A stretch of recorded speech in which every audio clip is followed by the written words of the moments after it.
Alors, on va faire un bonjour tout le monde. Désolé, c'est pas poli. On va faire un petit exercice, si vous permettez, bien sûr. On va changer de place. OK? Question pour faire connaissance avec un nouveau voisin et passer au troisième panel. S'il vous plaît, soyez gentils, soyez courtois, soyez, soyez amical, soyez généreux. Demandez son nom. Vous savez, il est 15 heures. Rassurez-vous, est-ce que votre voisin a faim ou pas? Me rassurez-vous de changer de place, s'il vous plaît.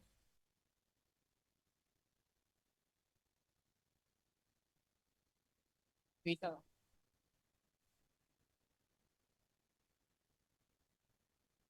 Vous êtes trop courtois, vous êtes trop gentil, vous êtes généreux, j'apprécie.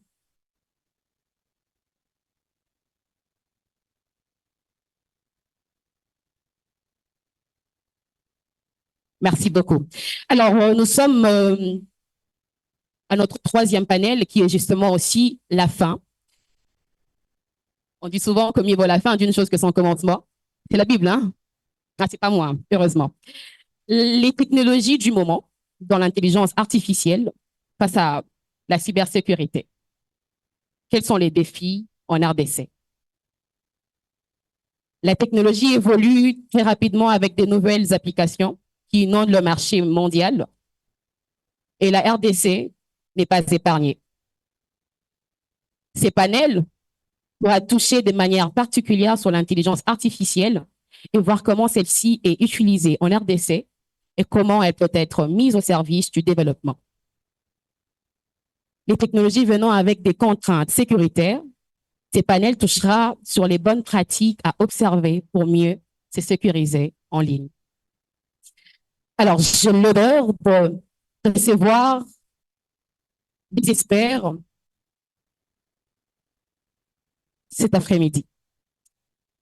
Alors, nous avons Monsieur Trésor Kalonji qui espère en sécurité. Est-ce qu'on peut l'accueillir avec l'honneur, avec les applaudissements, s'il vous plaît?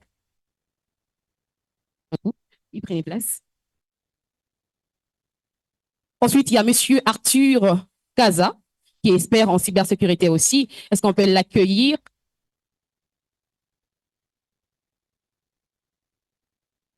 OK. Est-ce qu'on peut l'honorer avec des acclamations? À chuchoter à l'oreille qu'il y a Madame Mouchouaga Katia qui nous suit depuis quelque part. Merci beaucoup. Est-ce qu'on peut applaudir, s'il vous plaît?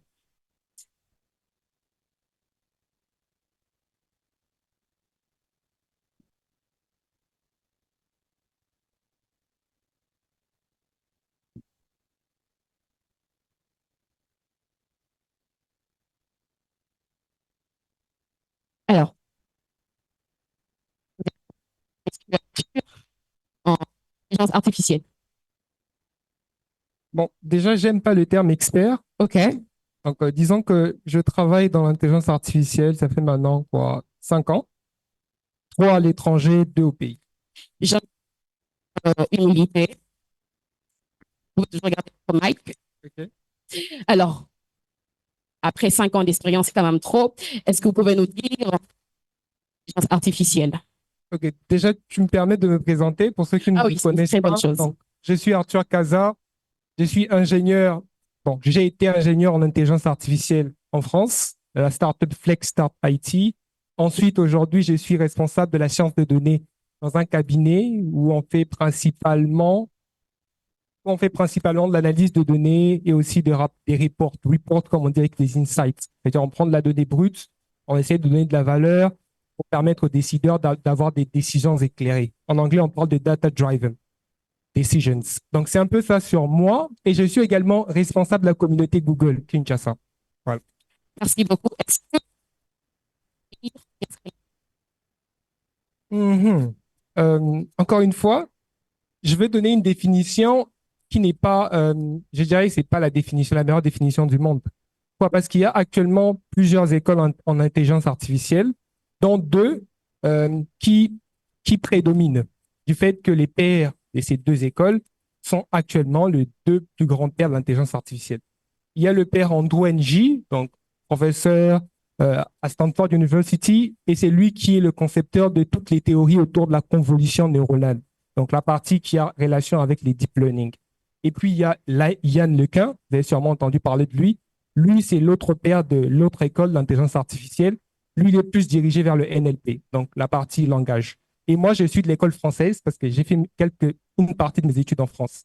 Donc, je suis plus de l'école de Yann LeCun, qui lui a tendance de définir l'intelligence artificielle comme étant, voilà, l'outil, en se basant sur les écrits d'Alan Turing, l'outil idéal pour se rapprocher de l'ordinateur idéal. Il y a l'ordinateur qui va, voilà, à la limite, tenter de se rapprocher de quelques-unes des facultés humaines, telles que le parler, l'écrire, voilà.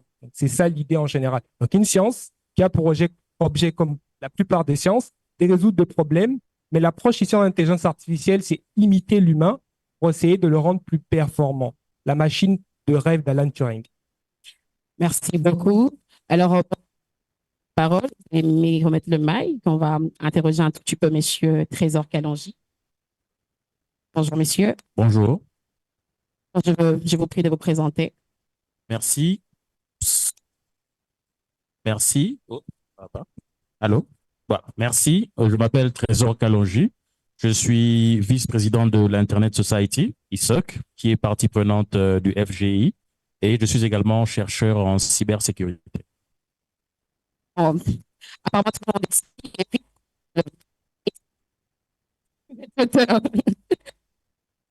puis, cybersécurité, un peu, qu'est-ce que la cybersécurité? Je n'aime pas trop les définitions, mais Okay. je vais m'y connaître la sécurité. Tout le monde connaît le contraire de la sécurité. C'est quoi? Alors, transposer ça dans le cyberespace. Mais à la différence que la cybersécurité, c'est surtout la protection des systèmes d'information et de communication. Et protéger les systèmes d'information et de communication par rapport à ce qu'on appelle de façon argotique CIA. La triade CIA en cybersécurité, c'est confidentialité, intégrité et disponibilité. En gros, ça veut dire il faut que les systèmes d'information et de communication puissent garantir la confidentialité. Les personnes non autorisées ne peuvent pas accéder à ces ressources, garantir leur intégrité, qu'il n'y ait pas modification des données ou bien de tout ce qui touche à leur usage, et leur disponibilité en tout temps et circonstances. Donc, ce qui obéit à cette triade CIA, c'est ce qui constitue le leitmotiv de la cybersécurité. Merci beaucoup, messieurs. Je vais revenir à monsieur Arthur. Puisque vous êtes du domaine, est-ce que vous pouvez nous dire quel rôle peut jouer l'intelligence artificielle pour résoudre les défis du développement de la RTC? Alors, déjà, c'est une question très compliquée. Une question très compliquée. Pourquoi?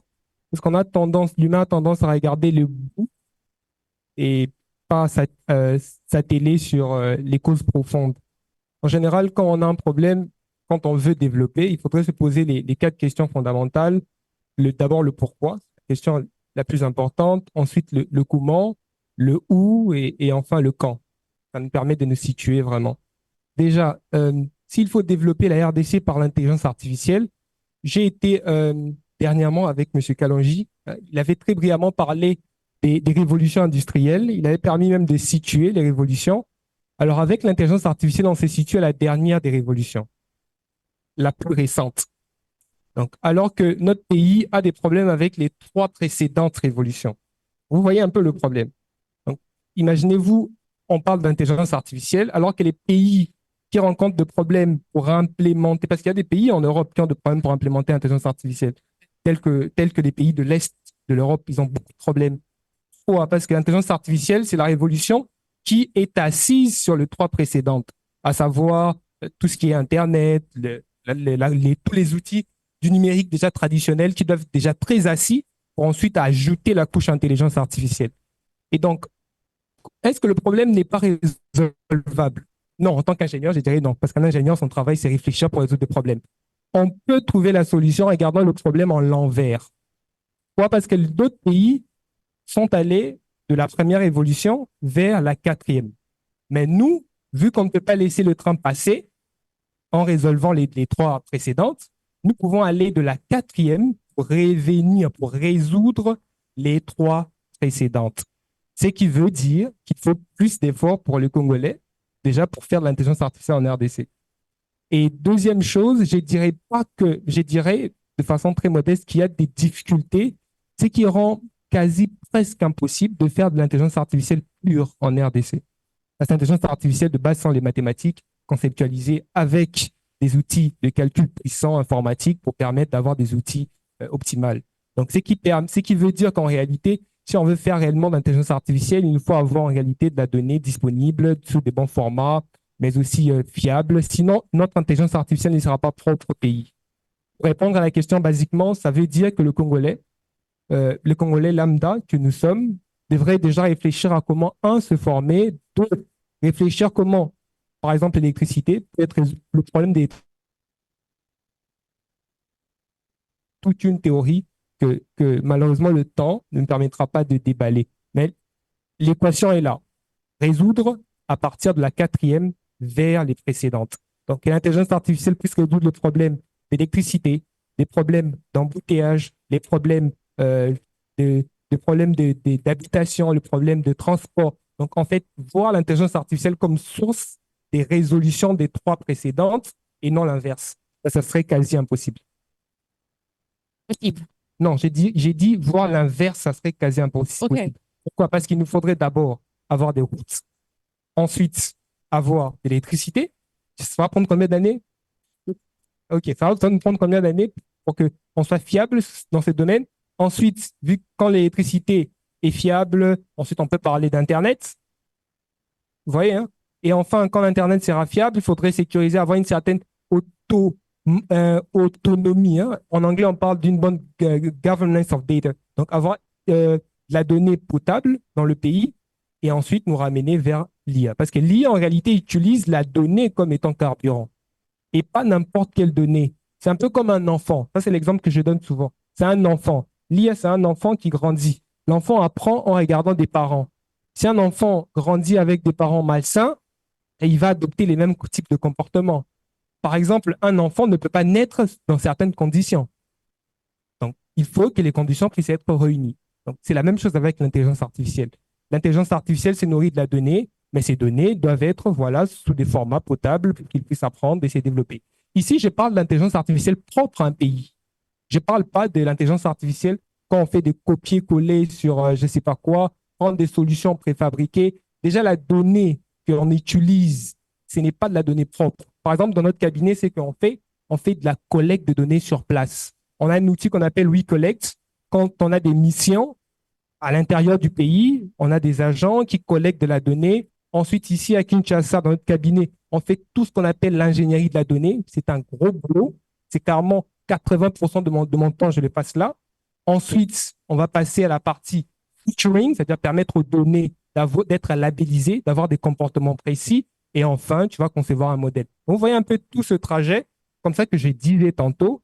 Voir le problème dans ce sens, électricité, Internet, puis IA, c'est quasi impossible. Parce que le train va sûrement passer, il y aura peut-être une cinquième, une sixième révolution industrielle. Donc, entre-temps, il faudrait peut-être penser le problème à l'envers. Donc, l'IA vers les autres problèmes. Alors, monsieur Trésor Kalonji, Je vais peut-être me permettre d'intervenir, je ne sais pas si on par votre m'entend. réponse, mais je vais poser ma deuxième un peu plus claire et approfondie. Quelles sont les bonnes cybersécurité pour les utilisateurs? En rapport avec l'intelligence artificielle ou bien de façon...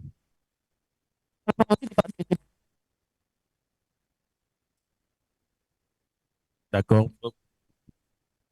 OK, alors, de façon générale et beaucoup plus pratique, les bonnes pratiques se résument d'abord en ce qu'on appelle, je dirais, je ne sais pas comment je peux dire ça en français, mais le plus grand défi de la sécurité aujourd'hui, ce ne sont pas forcément les virus, ce ne sont pas forcément les vers informatiques, ce ne sont pas forcément tous ces outils-là qui servent à pénétrer les systèmes. Le plus grand souci, c'est l'humain. À 80%, c'est la faille humaine qui est utilisée pour perpétrer des cyberattaques, pour porter atteinte à l'intégrité des systèmes. Comment ça se passe? Simplement la crédulité. Il y a des gens qui ont des téléphones. Vous avez des téléphones, non? Mais je doute fort que parmi vous, tous ont un mot de passe à double facteur, un système d'identification à double facteur. Si par malheur, je ne le souhaite pas, on vous volez votre téléphone à l'extérieur, bien sûr, le voleur d'aujourd'hui, ce qui l'intéresse, c'est le téléphone, il enlève la SIM, mais il aura directement accès, pour la plupart, au contenu de votre téléphone. Si vous avez laissé vos réseaux sociaux ouverts, il y aura directement accès. Si vous avez des photos intimes ou des données sensibles, il y aura directement accès, sans trop d'efforts. On perpétue cette mentalité avec nos téléphones, on perpétue cette mentalité avec nos ordinateurs et on perpétue cette mentalité avec tous les systèmes informatiques ou électroniques avec lesquels nous interagissons. Donc, l'humain que nous sommes, que vous êtes, doit déjà cultiver un certain nombre de bonnes pratiques. Pour les ordinateurs, pour les systèmes connectés, c'est d'avoir un mot de passe. C'est la base. Je pense même que si vous achetez, la différence même, je pense, lorsque vous achetez un Mac, je ne sais pas si je me trompe, mais le mot de passe sur Mac est obligatoire. Vous ne pouvez pas bypasser disons, ce besoin-là. Vous pouvez acheter cet ordinateur et choisir de ne pas mettre de mot de passe. Sur Macintosh, ça ne passe pas. Vous devez mettre un mot de passe. Okay. Et il y a d'autres exemples de ce type où on voit des utilisateurs, si déjà vous n'arrivez pas à mettre un mot de passe sur votre téléphone, si vous utilisez le même mot de passe dans votre boîte email, le site des achats en ligne, le PIN, le même mot de passe en question, c'est très simple à deviner. Si vous êtes croyant, je pense que ça sera, vous comprenez, voilà. Ça ne sera pas très difficile à deviner. Si vous n'avez pas bonne mémoire, vous allez prendre votre date de naissance, vous allez enlever les barres. Sinon, si vous êtes encore très fainéant, vous allez prendre l'adresse de la maison ou alors le nom de papa, de maman, de la petite amie, du premier enfant. Donc, c'est assez facile aujourd'hui d'arriver à avoir des utilisateurs qui ne respectent pas les prérequis pour que la triade dont je vous ai parlé, confidentialité, intégrité, disponibilité, puisse rester inviolable. Merci beaucoup. Il y a Madame Katia qui nous suit, je vais quand même poser la question. OK? Alors, Madame, dites aussi, selon vous, donc je ne change pas de question, quelles sont les bonnes que vous nous proposez, vous nous conseillez? Quelles sont les bonnes pratiques, je disais, pour à utiliser face aux cybersécurité pour les utilisateurs simples? Nous qui ne sommes pas experts, comment devons-nous, quels sont les conseils que vous nous conseillez? Bonjour, alors merci, merci de la parole et merci de l'invitation. J'espère qu'on m'entend. Est-ce qu'on m'entend? Eh bien, bonjour à tous. Alors, je vous rejoins de Lausanne, en Suisse, où je suis basée. Alors, je me présente, bonsoir Katia. Je suis expert en cybersécurité, puisque dans ma carrière de plus de 20 ans maintenant, ma carrière professionnelle de plus de 20 ans, j'ai travaillé en tant que consultante pour des grandes entreprises basées en France, en Allemagne et en Suisse, pour sécuriser leur système informatique, système cloud particulièrement. Et en ce moment, je suis chef de projet au sein de l'École polytechnique fédérale de Lausanne, où du coup, je travaille dans la recherche, mais plutôt la recherche appliquée, ou comment implémenter des résultats de recherche en restant sur des problématiques donc ICT, hein, techniques, puisque ce sont des solutions qui sont basées sur ce qu'on appelle l'Internet des objets, Internet of Things, dans le domaine de la santé, donc santé digitale. Donc voilà un peu pour ma présentation et c'est un peu du coup avec cette expérience-là que j'interviens.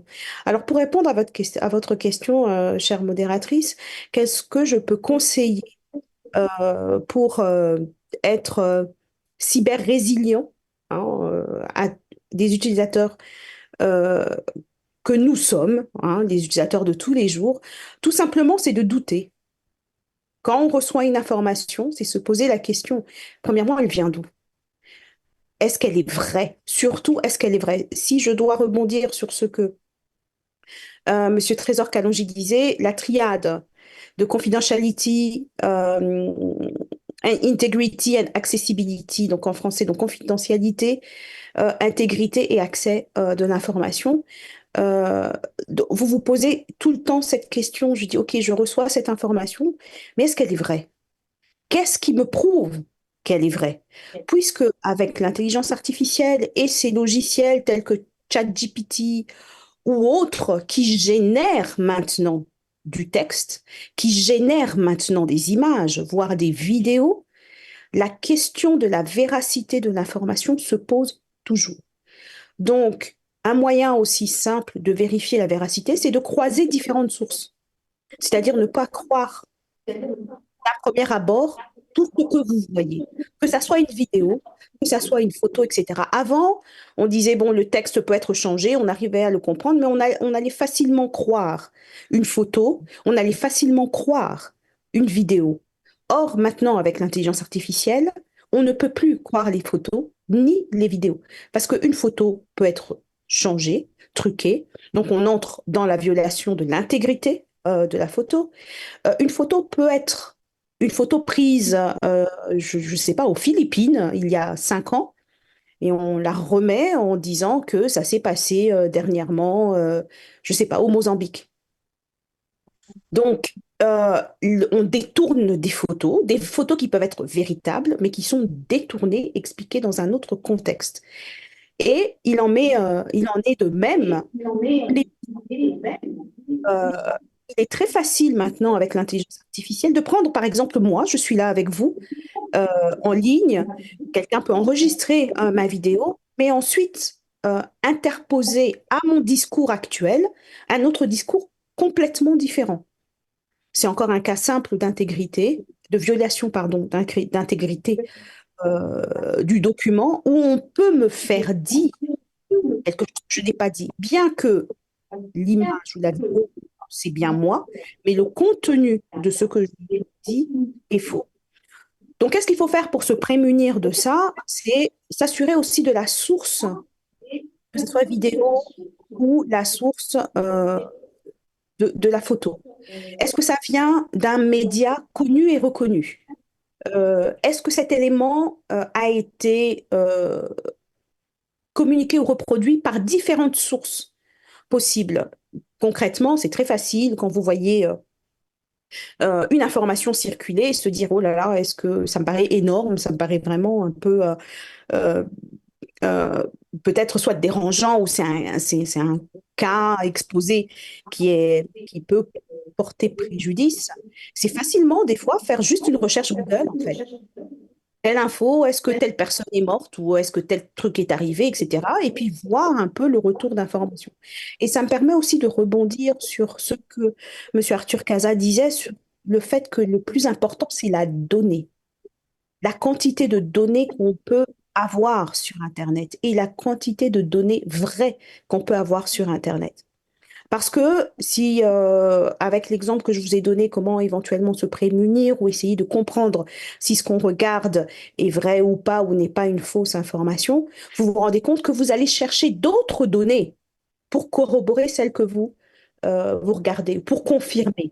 Mais imaginez, dans un monde d'Internet où tout est partagé, etc., que vous vous reposez sur de fausses données encore pour vérifier une fausse donnée. Donc, l'important, c'est d'avoir des données disponibles sur Internet qui soient vraies, mais surtout des données d'origine différente. Pour l'instant, on va dire que Internet est foncièrement, peut-être à 90%, j'allais dire européen, nord-américain, puisque les données qui sont fournies sur Internet sont principalement des données venant de ces continents-là. Et moi, je pense qu'avec l'avènement de l'intelligence artificielle, le plus urgent, c'est de s'assurer que nos cultures, que ce soit nos cultures, nous, notre manière de voir les choses ou notre compréhension des choses, soient aussi disponibles. Sinon, on va arriver à des outils qui vont commencer, parce que comme M. Arthur Casal a dit, hein, l'intelligence artificielle, ce n'est pas de la science infuse, ce n'est pas de la magie. C'est un moteur à qui on apprend des choses. Nous, on peut apprendre peut-être un syllabus par semaine. Le moteur va apprendre 1000 syllabus par minute. C'est tout. Donc, il a une compétence, une base de données plus importante qu'un être humain. Mais du coup, si les données qu'on lui donne ne reflètent qu'une manière de voir les choses, on a un risque très fort d'avoir des biais dans ce que l'intelligence artificielle nous redonne. Voilà. Madame Cassia, oh my God. Merci. Alors, j'en profite, je vais clôturer avec vous directement. Que faut-il faire pour quand on est victime de la cybercriminalité? Euh, alors, on peut être, comme vous dites, si on est déjà victime de la cybercriminalité, ça dépend du délit, en fait, qui a été fait à votre rencontre. Très souvent, et comme l'a dit Madame Françoise Moukoukou lors du premier panel, en fonction du réseau sur lequel vous êtes euh, attaqué, vous pouvez remonter ou rapporter ces problèmes à ces réseaux-là. Facebook a un système aussi pour reporter des problèmes de cybercriminalité. Il en est de même pour les grands réseaux. Ça, c'est une première possibilité. Une deuxième possibilité, ben, c'est en recourir à la loi. On a des fois vraiment tendance à penser que le cyber est un monde à part. Certes, c'est un nouveau monde qui est peut-être différent et qu'on doit s'approprier, mais il reste régulé par la loi, que ce soit la loi nationale congolaise ou que ce soit les lois internationales. Donc, il y a toujours possibilité de porter plainte ou de remonter vers ces lois-là. Très souvent, en fait, les dégâts liés à des délits de cybersécurité sont aussi des dégâts d'image et de réputation. Ce que je peux conseiller, on dit toujours mieux vaut prévenir que guérir.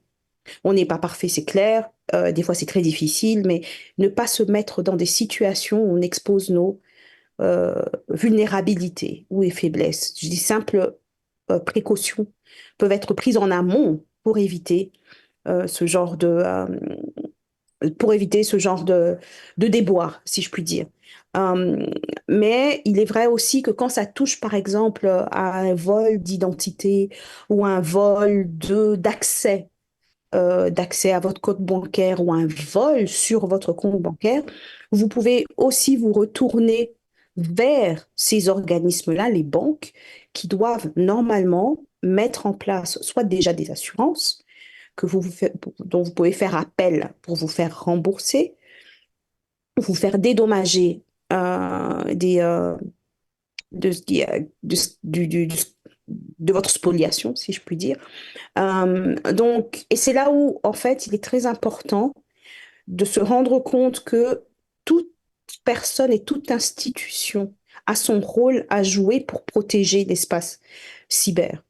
Parce qu'il suffit d'un chaînon manquant, c'est-à-dire que bon, bah, les banques sont très rapides à nous offrir des services basés sur nos téléphones, des services mobiles ou basés sur Internet, mais elles doivent être tout aussi rapides aussi à protéger ces services et à donner à l'utilisateur la possibilité, au cas où il y ait justement une cyberattaque ou autre, hein, un délit cyber, de telle sorte de protéger aussi le client et bien sûr les acquis de la banque par rapport à ce domaine-là. Il est très important de comprendre que toute personne, toute institution qui est présente dans l'espace cyber a son rôle à jouer par rapport à sa protection ou la protection de l'utilisation qu'ils font de l'espace cyber.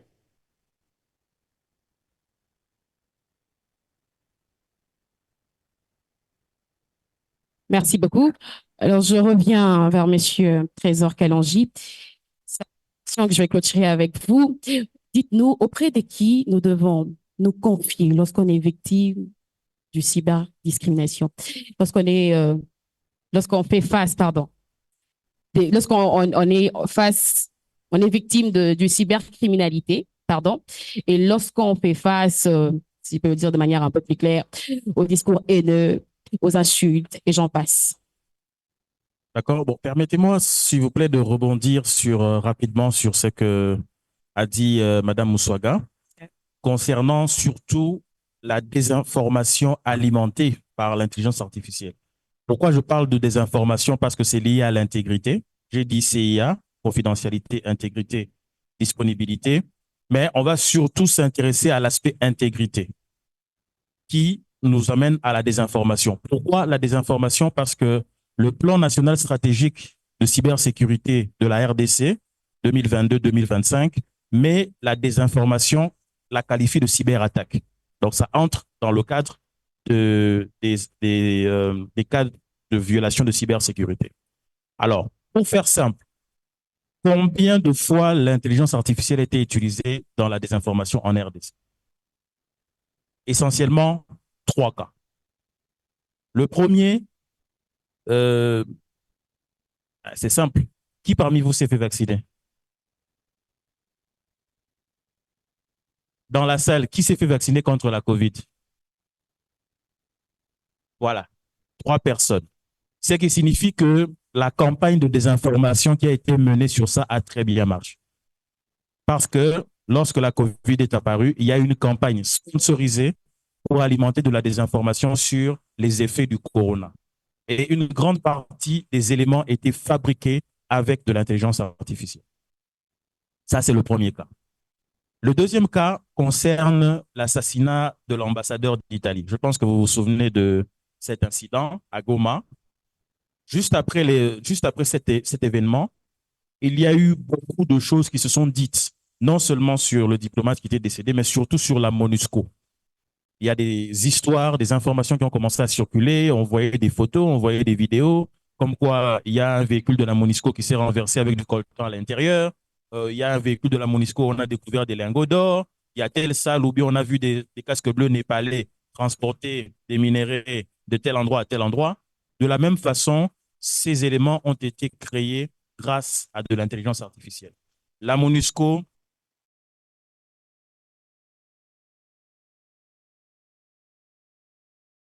la mission des Nations Unies en Centrafrique, au sud soudanais, par de la désinformation alimentée par l'intelligence artificielle. Et le troisième cas le plus récent, je dirais, c'est les élections de 2023. Je ne sais pas s'il y a un veilleur du web ici, mais voilà. Un, deux, un seul. Il y a un veilleur du web, une veilleuse du web qui m'avait contacté parce qu'elle avait trouvé sur les réseaux sociaux un reportage de Radio-Canada. Radio-Canada, c'est une chaîne de télévision canadienne qui faisait un reportage sur les élections à venir, donc en 2023. Mais le ton était assez osé, je dirais. On présentait le président comme un dictateur, comme quelqu'un de moins sérieux, qui avait mal fait les choses. Alors, elle s'était dit, de la façon dont l'information est présentée, ne serait-ce pas de la manipulation, mais le reportage est clair, les vidéos sont limpides, la voix, c'est vraiment le présentateur de Radio-Canada avec son accent canadien qui parle. Elle m'a envoyé la vidéo pour me demander si il y a des chances que cette vidéo ait été trafiquée. Alors, il y a des outils qui existent pour détecter les fausses images, les faux textes et les faux sons multimédia générés avec de l'IA. On a vérifié et effectivement, il s'est avéré que cette vidéo de Radio-Canada était fausse. Le montage était faux, la voix avait été générée. Donc, on a pris la voix du journaliste, un extrait de 15 secondes, et on a revoice, comme on a dit en anglais, et ça a créé un reportage de 1 minute 30 où il disait, on lui faisait dire tout ce qu'il pouvait dire. Donc, ce sont les 3 cas particuliers pour lesquels l'intelligence artificielle a été utilisée pour alimenter la désinformation en RDC. Donc, et pour revenir enfin à ce que vous dites, comment s'en prémunir? Alors, je reviens précisément sur ce cas. Il y a des outils. On vous a parlé, sûrement vous connaissez ChatGPT, je ne vais pas revenir là-dessus. Vous connaissez tous les outils qui sont en vogue, DALL, ainsi de suite. Mais il y a aussi des outils que vous devez connaître pour savoir détecter le vrai du faux quand il s'agit d'IA.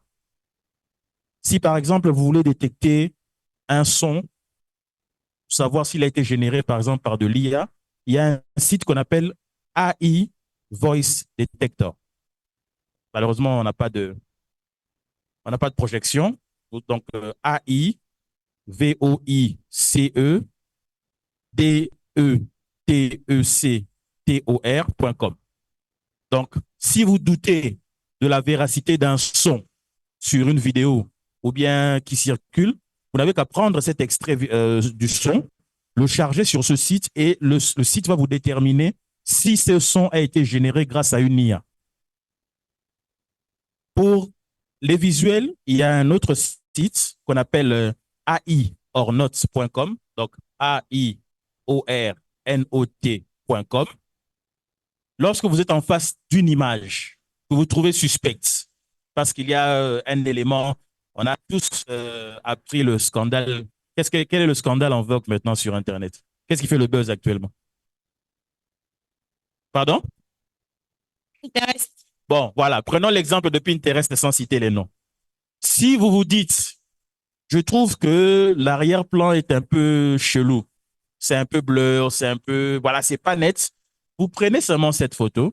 Bon, c'est vrai qu'il y a les métadonnées. Le problème aussi, c'est ça. Lorsque vous chargez une photo sur les réseaux sociaux, il y a des métadonnées qui s'ajoutent, qui ont tendance à fausser les résultats. Mais ce site a quand même un certain niveau de précision. Vous chargez la photo et disons, le site va déterminer où se trouve la partie manipulée ou, disons, retouchée avec de l'IA et où se trouve la vraie photo. Et enfin, pour finir, il y a des bots. Bon, on n'a pas le temps d'en parler. Les bots, je ne sais pas si vous connaissez. Les bots. Qui connaît les bots? Bon, voilà. Les bots, en fait, ce sont des algorithmes qui, en fait, la plupart du trafic sur Internet est généré par des bots. C'est avec ça que les moteurs de Google, par exemple, indexent les pages. C'est avec ça, les bots ont beaucoup de fonctions. Mais aujourd'hui, ces bots-là sont utilisés grâce à l'IA pour créer du contenu avec ChatGPT. Parce que le bot, son rôle, on en a parlé ici, c'est automatiser quelque chose qu'un humain peut faire, mais beaucoup plus rapidement. Alors, si vous voulez savoir si un texte venant d'un article publié quelque part a été généré par de l'IA, là aussi, il y a un site qu'on appelle gpt0.me.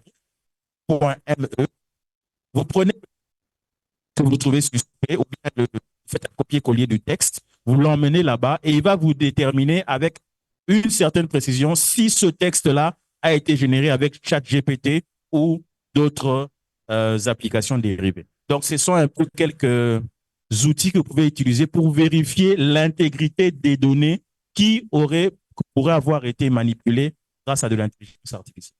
Merci. Merci beaucoup, Monsieur Arthur. En 30 secondes seulement, une parole pour clôturer ces moments. Alors, j'ai beaucoup à dire en 30 secondes, mais j'aimerais déjà juste clarifier quelque chose. Dans beaucoup de panels qu'on m'invite pour parler d'IA, il y a cette confusion. La plus grande partie des gens, quand ils entendent parler d'IA, ils ne parlent que d'IA générative. Alors, l'IA générative, c'est quoi? C'est ChatGPT, un peu de tout ce qu'on a entendu parler. Vous voyez, tout ce qu'on a entendu parler là actuellement. Ce n'est pas l'IA dans sa totalité. Ce n'est qu'une partie infime, en fait, de l'IA. C'est du NLP, c'est-à-dire le langage naturel. La machine essaye de copier le parler, l'écrire de l'humain, mais c'est même pas tout ça, parce que l'approche qui est utilisée pour tout ce qui est Generative AI, c'est l'approche liée aux LLM, et maintenant on parle même de RAG. Donc c'est vraiment une partie infime de l'IA. Et en général, on a tendance à faire quoi? Aller vers ChatGPT, aller vers tous ces sites, mais tous ces sites d'IA sont nourris, je vous rappelle, c'est ce dont je parlais au début, par la donnée. Et moi, je parle d'IA, et ils ont parlé des cybersécurités. Je ne sais pas pourquoi on nous a mélangés dans le même panel, mais c'était juste pour accentuer le fait que plus on utilise ces outils, en réalité, on nourrit des IA étrangères. Pas plus tard que, vous avez remarqué peut-être que j'ai sommeil, que je somnole. J'attends peut-être remarquer ça, que je ferme des yeux, c'est parce que toute la nuit, Je travaillais avec un jeune à Lumbashi, Bernard Gandou, qui a défendu aujourd'hui. Il a défendu aujourd'hui, en fait, son projet, c'est quoi? Parce qu'il a défendu, c'est encore en projet bêta, c'est Giro AI. C'est une IA copiée sur ChatGPT, c'est le même modèle. Là, on a utilisé la technologie RAG, c'est-à-dire pas le LLM traditionnel. On a pris des données relatives à tout ce qu'on a pu trouver, hein, parce que la donnée en RDC, c'est très compliqué. Toute la donnée potable utilisée par des IA. Tout ce qu'on a pu trouver, des articles, la Constitution, les lois. On a fait tourner ça avec des experts qui ont écrit, qui ont discuté. Et Giro AI est actuellement en test de production. Il a présenté aujourd'hui à UNH, l'Université de Nouveau Horizon à Lumbashi. Et son IA a pour but d'être la première IA 100% congolaise, nourrie que par la donnée congolaise, sur le domaine juridique. C'est ça le but. Vous voyez, en fait, le combat pour nous qui sommes en IA, c'est qu'on ait des IA 100% congolaises. Pourquoi? Parce que, comme vous avez bien cerné l'enjeu, c'est que si les IA, qui sont en fait des enfants, grandissent avec la donnée qu'elles trouvent aujourd'hui 100% sur Internet, elles seront biaisées. Elles n'auront pas le même regard positif que vous et moi. Pour la simple raison que les données qui sont sur Internet sont fournies par des humains qui ont des biais. C'est le même problème en cybersécurité, c'est le même problème dans 80% des technologies. Je dirais même 100%, mais 80% parce que certaines technologies sont dirigées vers l'homme. Et ça pose problème. Parce que si vous demandez aujourd'hui à ChatGPT, c'est le test qu'on a fait avec Juro, qu'on a mis en place. Si vous demandez, vous faites la comparaison, vous demandez à ChatGPT de vous donner, de vous écrire, par exemple, un texte de loi défini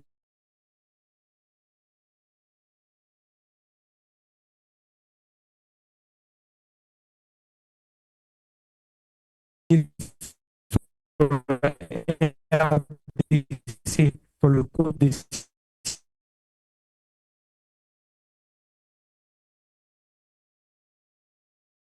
là.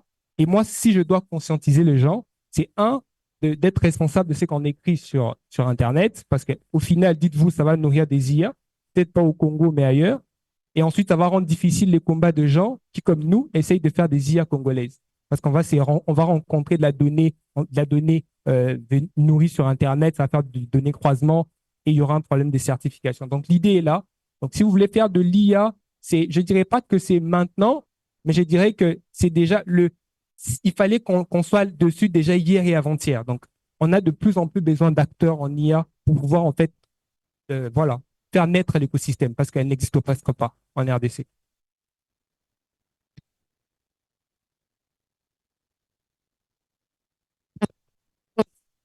Messieurs et dames, si vous avez des questions, prière de chercher les panélistes juste après ici, parce que nous courons derrière le temps. Prière, après ici, est-ce qu'il ne peut pas? Non. Merci beaucoup. On peut applaudir, s'il vous plaît. Voilà, un peu d'énergie, on va aller manger. S'il vous plaît, applaudissez bien pour nos panélistes. Bien, merci. Le repas est servi juste là où on a pris le petit déjeuner. Prière d'aller là-bas. Après, juste après, il y aura juste donc après le repas, il y a une cérémonie très importante. On va recommandation du public. Donc, prière d'aller déjà prendre le repas. Et bon appétit à tous.